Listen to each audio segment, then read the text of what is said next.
Alright guys, check out our brand new 1994 Geo. This thing is awesome.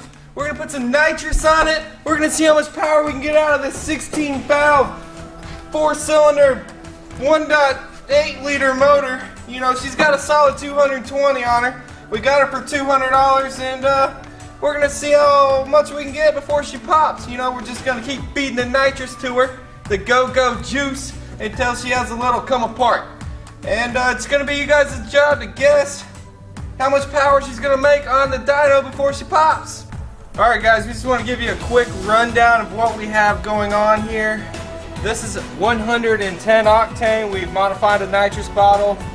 We keep a constant 60 pounds of pressure on this to give us 60 pounds of fuel pressure into the nitrous setup.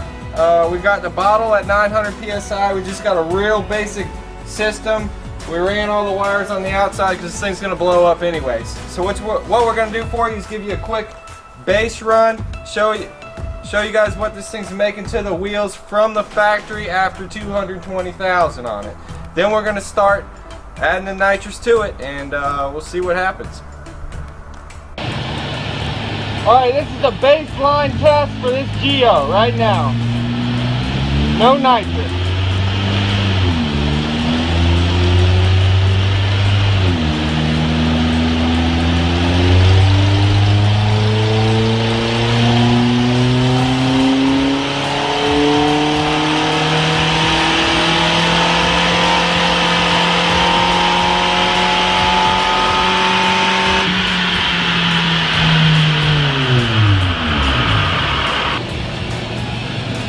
Baseline number is 95 horsepower and 97 foot-pounds of torque.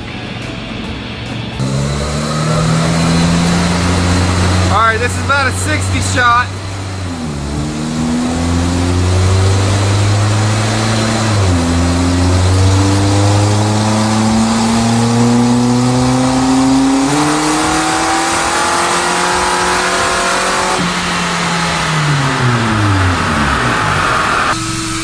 Alright, we got 145 horsepower and 164 foot-pounds of torque.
Alright guys, as you can see, we had a minor come apart. You know, we tried to start it with nitrous because the motor was blown. You know, we had about 3 pounds of compression on 2 of the cylinders. Went ahead and tried to start it with nitrous and we got a massive explosion. But guess what? It's you guys' job to guess how much power this thing made on its last run before she had to come apart.